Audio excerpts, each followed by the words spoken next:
యొక్క ఎన్నిక మేము నిర్వహించుకుంటూ ఉంటాం. కనుక ఇవాళ రాష్ట్ర అధ్యక్షుల యొక్క నియామకం అందరి కార్యకర్తలందరితోటి చర్చించి ఆ తర్వాత శ్రీ పివిఎన్ మాధవ్ గారిని రాష్ట్ర అధ్యక్షుడిగా నియామకం చేయడం జరిగింది. ఈరోజు మాధవ్ గారి యొక్క నేపథ్యం కనుక మనం చూసుకున్నట్లయితే వారి తండ్రి గారు అయినటువంటి చలపతిరావు గారు వారు రాష్ట్ర అధ్యక్షులుగా బాధ్యతలు నిర్వహించారు. పోరాట పటిమ కలిగినటువంటి నాయకత్వం వారిది.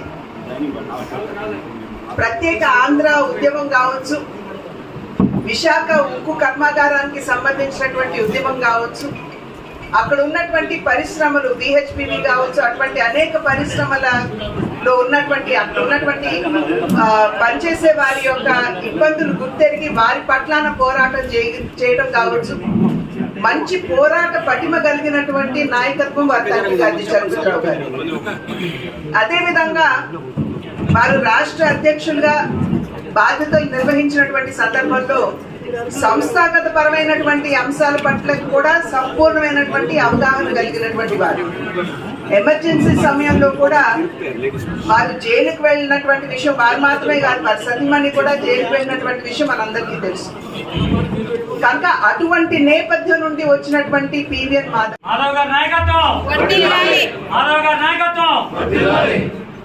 భారతీయ జనతా పార్టీ ఆంధ్రప్రదేశ్ రాష్ట్ర అధ్యక్షుడిగా నాకు ఈ అవకాశం కల్పించిన ప్రియతమ ప్రధాని నరేంద్ర మోడీ గారికి, అలాగే భారతీయ జనతా పార్టీ జాతీయ అధ్యక్షులు JP నడ్డా గారికి, అలాగే మా జాతీయ సంఘటనా మంత్రి సంతోష్జీకి, అలాగే సహ సంఘటనా మంత్రి శివప్రకాష్జీకి, అలాగే భారతీయ జనతా పార్టీ నిన్నటి వరకు రాష్ట్రాన్ని నేతృత్వం వహించిన మన రాజమండ్రి MP శ్రీమతి పురంధరేశ్వరి గారికి, అలాగే మొన్న మా రాష్ట్రాన్ని నడిపించిన శ్రీ MLC సోమ్ వీర్రాజు గారికి, అలాగే వేదిక మా అందరు ఎమ్మెల్యేలకి, ఎంపీలకి, MLCకి అందరికీ కూడా ముందుగా నన్ను ఈ యొక్క ప్రత్యేకంగా ధన్యవాదాలు తెలియజేస్తున్నాను.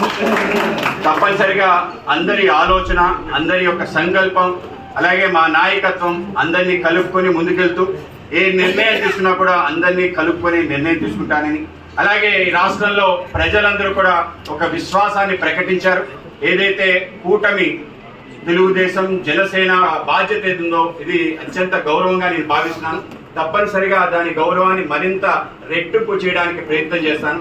వాళ్ళ ఉదయాన్నే డాక్టర్ BR అంబేద్కర్ గారి యొక్క విగ్రహానికి పూలమాలేసి అంబేద్కర్ గారు ఈ ఆశయాలు గరేసిన కవి సామ్రాట్ విశ్వనాథ సత్యనారాయణ గారికి కూడా నివాళి అర్పించడం జరిగింది.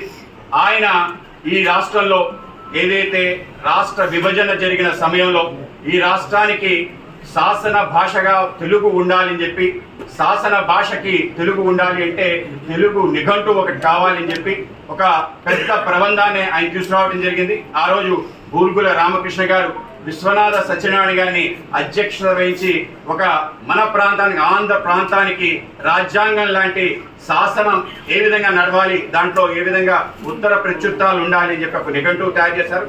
సుమారు 2 సంవత్సరాలు కష్టపడి ఆ నిఘంటువు సుమారు 1400 పేజీలు ఆ యొక్క ఆంధ్ర శాసన నిఘంటువుని తీసుకురావడం జరిగింది. అటువంటి విశ్వనాథ సత్యనారాయణ గారు చైర్మన్ గా ఉండి ఈ రాష్ట్ర విభజన జరిగిన తర్వాత ఈ రాష్ట్రంలో తెలుగు భాష వైభవం కీర్తి కిరీటంలా ఎగరాలని చెప్పి ఆయన కోరుకున్నారు. కనుక ఆయనకి నివాళులు అర్పించి ఇవాళ ఆ యొక్క ప్రాంతం పేరు లెనిన్ సెంటర్ గా నామకరణం చేయడం జరిగింది. లెనిన్ కి మన ప్రాంతానికి ఏమిటి సంబంధం అని అడుగుతున్నాను. ఆ సెంటర్ కి విశ్వనాథ సత్యనారాయణ గారు పెట్టాలి అని చెప్పి మా యొక్క కోరిక. దాంతో పాటు ఈ రాష్ట్రానికి సంబంధించిన అనేక రకాల ఒక గొప్ప ప్రభుత్వం ఈ దేశంలో నడుస్తుంది. ఈ గొప్ప ప్రభుత్వం కారణంగా ప్రపంచ వ్యాప్తంగా ప్రజలందరూ కూడా భారతదేశం వైపు చూస్తున్నారు. భారతదేశం యొక్క ఖ్యాతి, మన దేశ ప్రధానమంత్రి ఖ్యాతి గతంలో ఈ ప్రాంతం నుంచి వెళ్ళిపోయి అనేక శతాబ్దాలు మేరకు ఆ దేశంలో ఉన్న వాళ్ళని కూడా మేము భారతీయులని సగర్వంగా నిలబడే ఒక సందర్భం అందరూ కూడా మన కళ్ళతో చూస్తున్నాం. అటువంటి ఒక గొప్ప ప్రభుత్వాన్ని నడిపిస్తున్నాం. అలాగే భారతీయ జనతా పార్టీ ఈ దేశంలో ఒక సిద్ధాంత రాజకీయాలు తీసుకురావాలని చెప్పి డాక్టర్ శ్యామా ప్రసాద్ ముఖర్జీ, పండిత్ దీన్ దయాళ్ ఉపాధ్యాయ యొక్క నేతృత్వంలో ఒక సిద్ధాంతాన్ని ఆధారిత దేశభక్తయుత పౌరులు రాజకీయ వ్యవస్థ ఉండాలని, దేశం మొదలు మిగతా పార్టీ తరువాత వ్యక్తి చివర అని చెప్పే ఒక సిద్ధాంతం, నేషన్ ఫస్ట్ అనే ఒక నినాదంతో భారతీయ జనతా పార్టీ ముందుకెళ్తుంది. సబ్కే సాత్ సబ్కే వికాస్ అనే ఒక ఆలోచనతో ముందుకెళ్తుంది. అంత్యోదయ అనే లక్ష్యంతో భారతీయ జనతా పార్టీ పనిచేస్తుంది.